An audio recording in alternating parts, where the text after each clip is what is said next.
How's it going, guys? Chris back here again with some more Historic Brawl.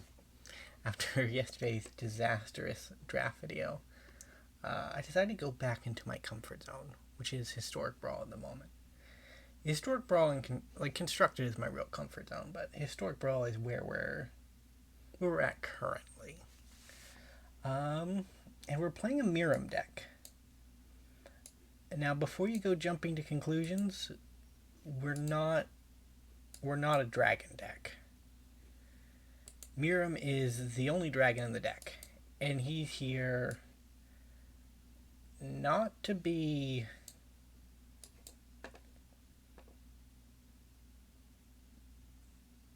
I guess we go with what we actually are. Yeah, he's here as like a combo, because we're trading off one creature tag for another creature tag. I have a Baloth Gorger opponent. Have you ever seen a Baloth Gorger? It's actually kind of neat.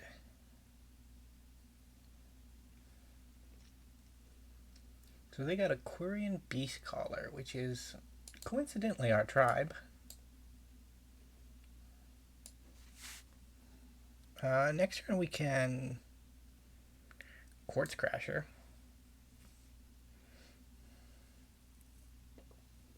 Ouch. Why would you do this to me?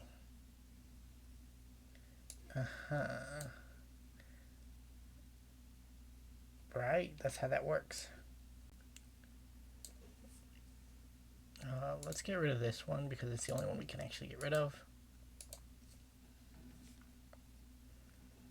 I remember why I don't play Pillar of Origins.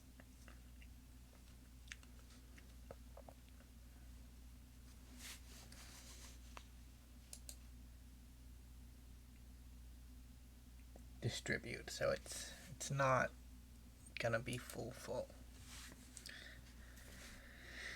Yes, we're trying to play with some beasts. Quartzwood Crasher with a card in standard that I really liked.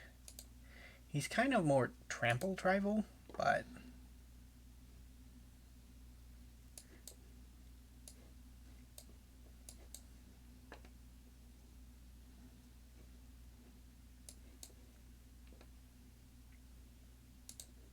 blue, I guess. So we have to block his use of this turn. We take 6 anyway, so we're just dead, but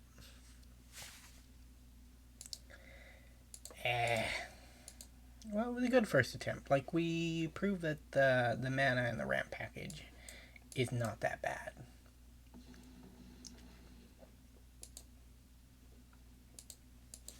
Well, we're going to game 2.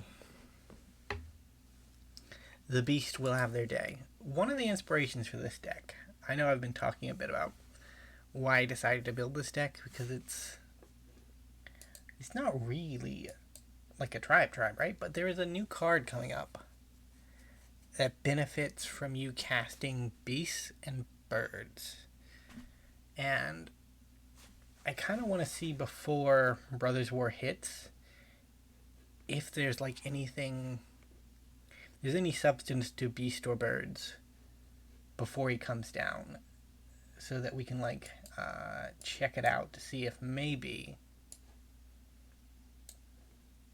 I should have gone Triome. I can go Triome next turn though. Like, the chances of them having something that we need to transform.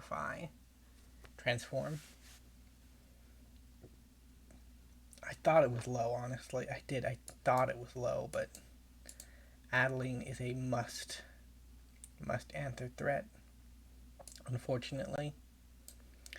So I think we just start ramping, right? Next turn we go into Key to the Archive, and then we can relic for a bunch afterwards.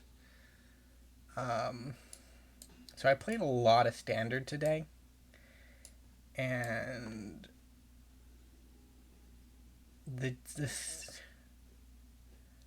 I'm normally pretty chill. You probably got that from just watching the videos, but for some reason, the just sheer amount of aggro has been gnawing away at me.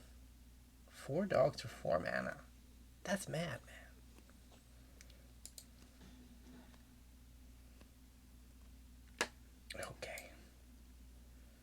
So, Skyclave Relic for 6.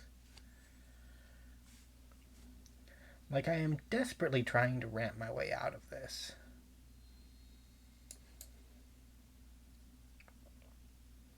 One of the reasons why we have so many mana rocks is because we have to be able to search up an artifact or an enchantment.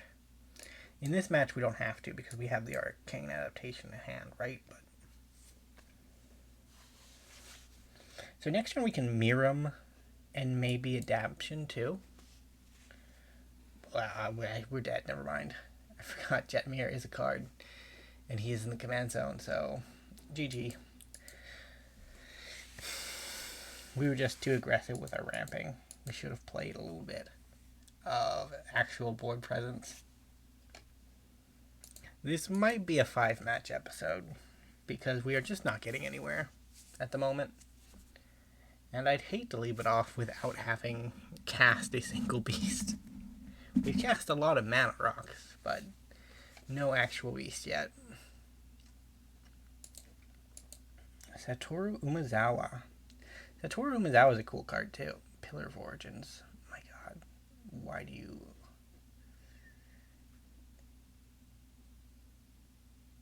Why do you vex me so? Beast. I might just free mull this. Yeah, I free mulled it. I did it because I had to. Keep it. So Compass can actually save our bacon. Breach is a desperate regrowth for the late game. And these are just beast, right? Like untap another permanent. It's a beast ability. Beasts are actually really good at making beast tokens, which is kind of cool. And I believe... I don't know if Mutate works with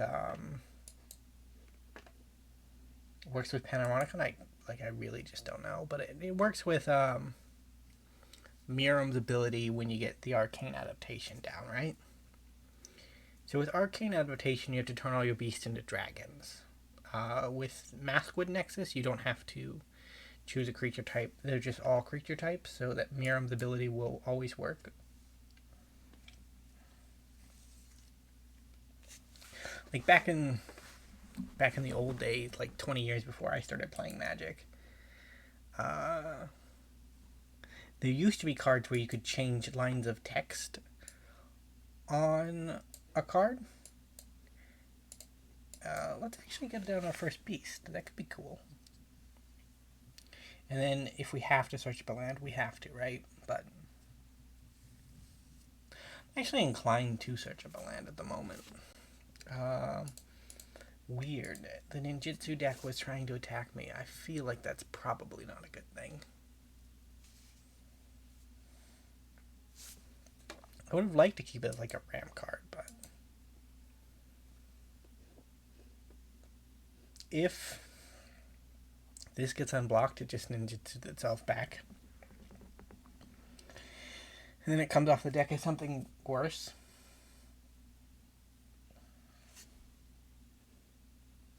So black, colorless. They could represent any number of removal spells, but no... Well, actually they have one blue too, so they could... Well, now they don't have a blue. Wow. Look at that, Maskwood Nexus. We don't even have to search it up. The gods have favored us. Green? Yeah, I'll take that. So we have all of our colors now.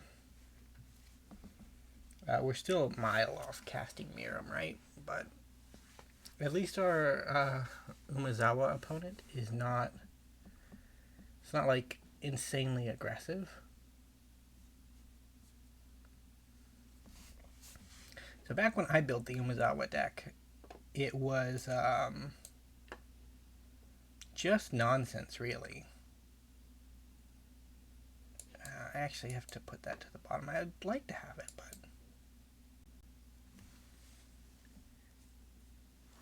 Maskwood Nexus. Yeah, back at... because he works with any creature, right? Like, each creature in your hand has ninjutsu for 2 colorless, a blue and a black, right? And the result of that is you don't really have to play ninjas. Like, his first ability is better with ninjas, but if you just put a bunch of unblockable creatures and like a Ravicus in your deck, yeah, that's how you do it right there.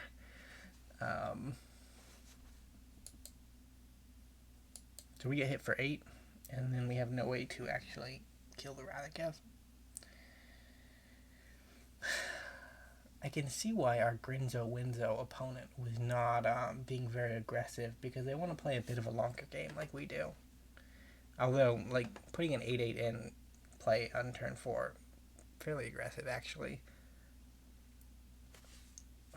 I don't have any reach in my hand either. Beasts are not the tallest boys. Nullhide Ferox, because I know it's going to survive to the next turn cycle.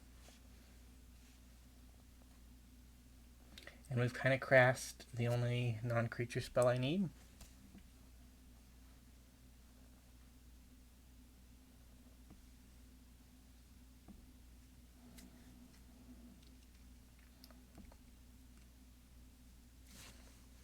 Remember the days when there was a 6/6 hexproof creature in standard for 4 mana? I do. I don't know, I've been following Brothers War spoilers fairly closely, and I don't know, most of the cards that I've seen so far from the set tend to fall in a spectrum of, God, this is unplayable, why would you make it this way, to, this is crazy, why did you make it this way? Like, some of them seem pretty broken, and then others of them feel like Mono Blast's gonna eat them for lunch.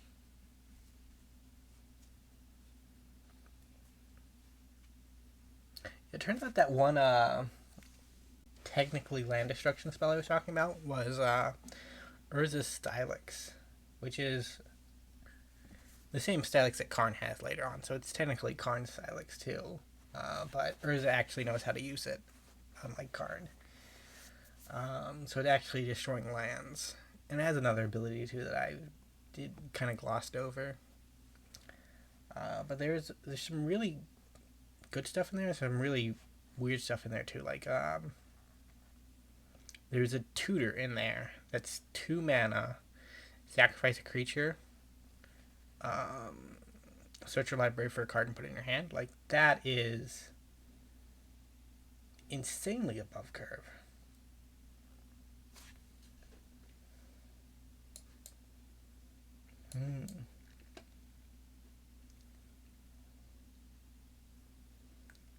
Yeah, I guess we just concede, really. There's nothing we can do. We'll go on to a game 4. Yeah, but that tutor, kind of crazy. And in current standard, like, that is going in the black deck, right? Like, 2 mana, get any card you want from your deck, and all you have to do is sacrifice a creature, which black's favorite creature this standard season is recursible from the graveyard and sacrifices itself at the end step anyway, so, like, why wouldn't you sacrifice it? Like, Tenacious Underdog, blitz it from your graveyard for 4, pay 2 mana, tutor up an Invoke Despair, or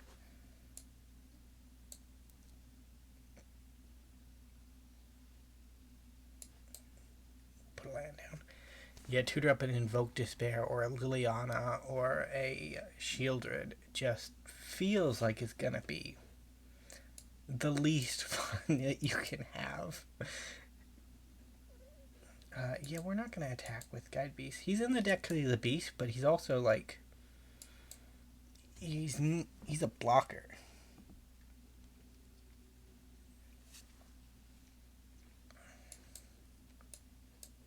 Skyclave Relic? No blocks. Thank you. Yeah, but that feels like it's going to be a bit rough. But there are also other things in the set that make me think that mono black is just going to get steamrolled, right? Because I've seen a couple of cards that just dunk on mono black. And like that has me in somewhat high hopes. But at the same time, I'm also not sure if that's going to make a difference if mono black can actually just tutor up whatever it wants, right?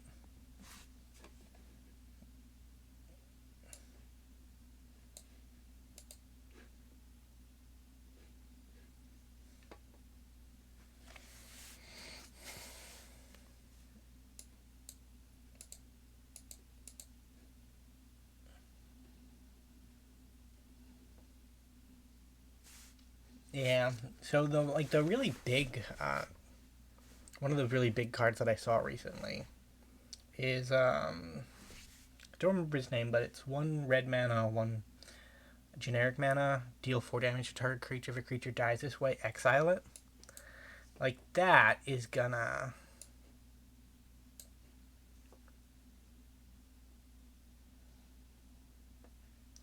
that is just gonna ruin Black's day, right? Because Tenacious Underdog, hey buddy, nice to see you. It's like the main value engine of the deck. Like it's a deck that has a really good 2-drop that it uses later in the game to draw cards.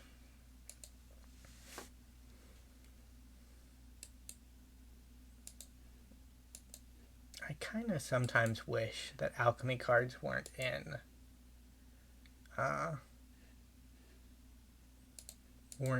Historic Brawl, because some of them are cool, right? They're just interesting and neat things that you can play around with, but others are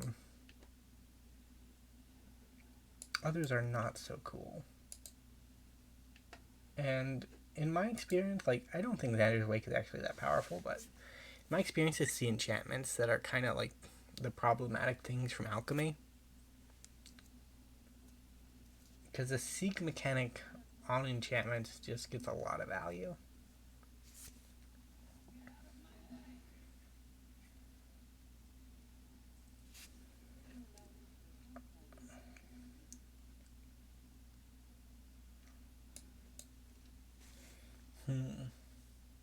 So we lose our Displacer Beast, which is unfortunate.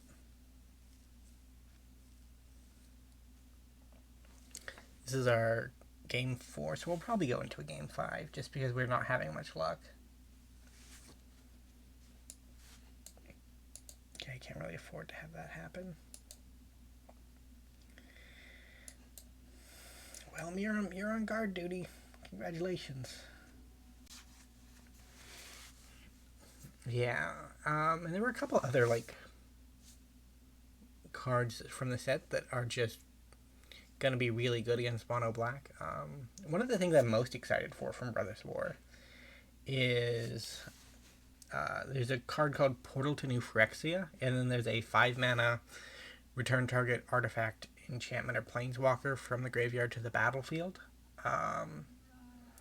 That feels a little bit like Refurbished Godpharaoh's Gift, and the cards, they don't line up perfectly right. Because Godpharaoh's Gift, it was 7 mana. You could technically cast it if you got late enough into the game. So you didn't need to refurbish it, which for Portal to New Phyrexia, you will have to refurbish to make it work. But Portal to New Phyrexia enters the battlefield and it makes your opponent sacrifice 3 creatures, and you get the creatures at the beginning of your upkeep. So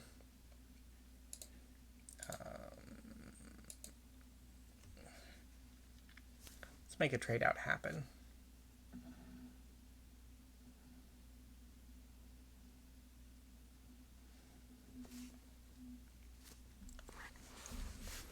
Yeah. So I'm excited to give it a try. I don't think it's actually going to be as powerful as Godpharaoh's Gift was back when it was in Standard. I wasn't playing back then, so I don't really know how viable a deck it was. My main experience with it's from Historic Brawl, or no, Historic back in the day. And I guess you can still play it in, like, Explorer. I'd be interested in building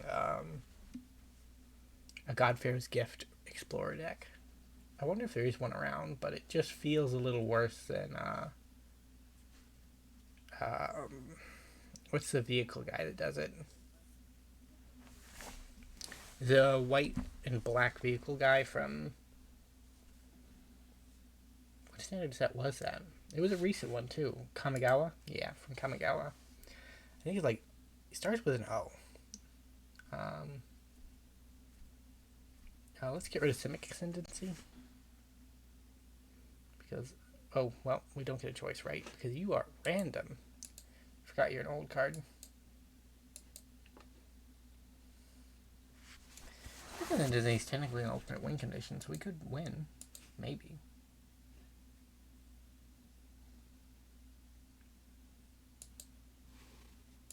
Let's demonstrate the intent. Putting Cold Steel Heart into my hand because I activated this at the wrong time. So I should activate this after the Hypnotic Spectre attack, so that way I don't have to discard whatever I draw, right? But I forgot. Yeah, I don't know, I'm just focused mainly on the upcoming Brawl season because whenever a new set comes out, there's just a ton of new commanders enter the format, right? And so when you got a lot of new commanders enter the format, people tend to play less powerful decks because they're playing with the new commanders, right? And sometimes a new set comes out and one of the powerful commanders is just head and shoulders above the rest, and so it still gets a little bit stale. But generally speaking, you have more experimentation, so you have the power level goes down a bit, so you can get away with like a lot more interesting decks, right? Which I still think that Historic Brawl is probably not that unhealthy of a format at the moment. Like, if you're trying to do fun stuff with weird and janky mechanics and stuff like that, and changing out text on a card for some other text, like, that's still pretty hard to pull off. But like, if you roll up to the Historic Brawl table with an elf deck or a goblin deck or a human deck, like, you can have a very good chance of winning the game. Like, if you roll up with an artifact deck, you can still win. Like, there isn't a deck in the format that I feel like whenever I run into it, I'm just screwed to lose, right?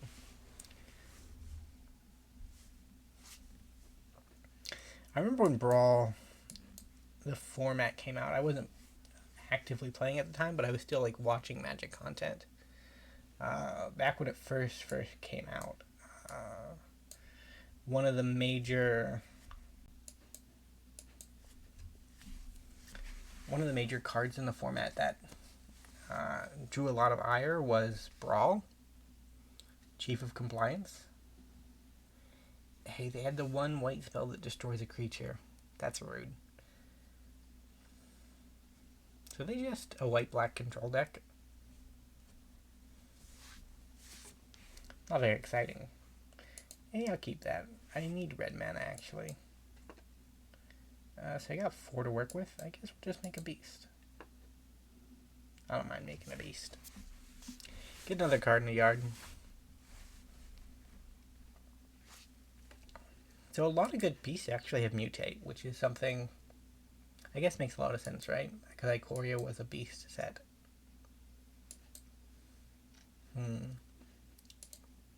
Let's draw a card. Another land, okay. Let's play another beast. I don't really want to get a copy of Wayward Guide-Beast. But we can mutate onto the other one, right? And we have Elder Gargaroth too, which is always a house.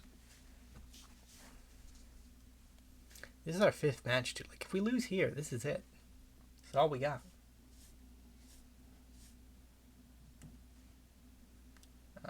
Gargaroth goes away. I bet. Like, Strix is scary, but it's not Gargaroth.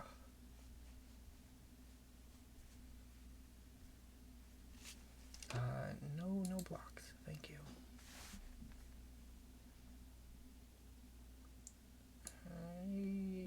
Yeah, I actually will take a Displacer Kitten. Yeah, I'll take that on red. And let's go ahead and mutate. Over seems pretty good to me. And I got a Krosan Tusker for my troubles. Please don't attack Wayward Guide-Beast.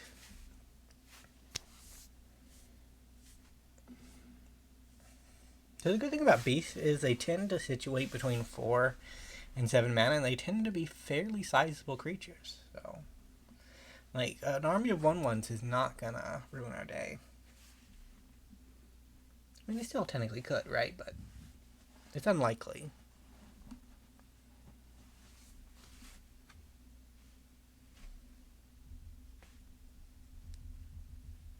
Yeah, the new season started, so I started grinding up my rank again. And I was gonna grind on, like, the Titan of Industry package currently in Standard.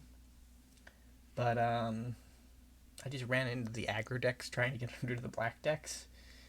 And my poor Titan decks got utterly crushed. It was very sad. I would make it to 7 mana. Sometimes not find my Titan. Sometimes I'd have my Titan. But most of the time, I was looking at a board of like 4 or 5 creatures on the other side, and it was just too little too late. Let's mutate. Under seems good.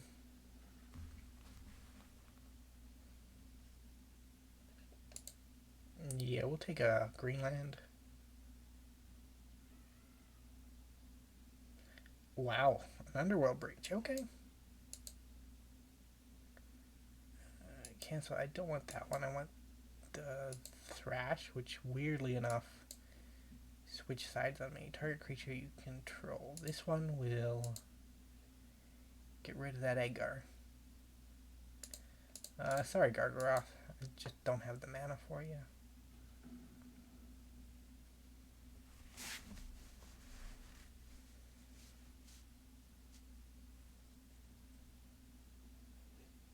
Poor Edgar.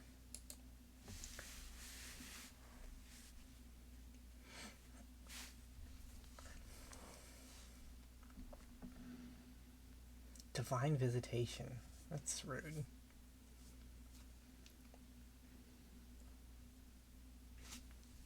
Will this ever actually flip back? It will, because it's based on counters, okay.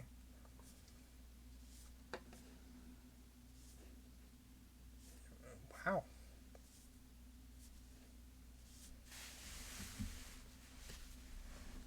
So we might actually win a game. It's just going to cost us our objective because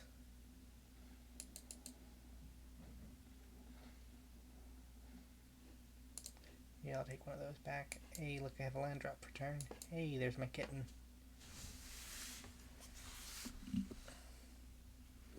Yeah, our opponent needs to play a lot of creatures. I guess, like, Dawn could do it, right? No, not really, because there isn't enough going on. Conjure a Blood Artist to the battlefield. Okay, sure, why not?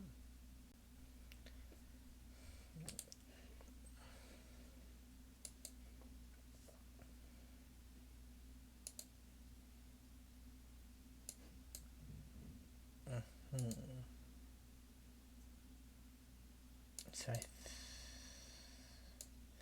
I chose the wrong one.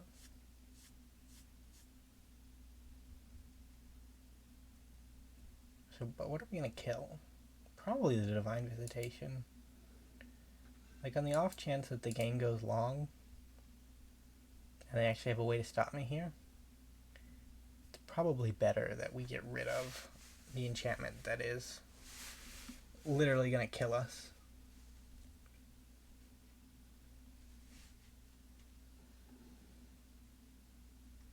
So they have to block the Questing Beast with the Angel. And then the Ungarious Armored Killer, which I'm pretty sure I have alternate art styles turned off, but I don't know where that would be. Graphics. I knew when Ikoria came out. Disable emotes. It's just not there anymore. Weird. Well, we got 1 out of 5. That is very bad, but hey, better than nothing. Either way, I will see you next time. I will ramble more about Brothers War, and we'll have fun. See you tomorrow.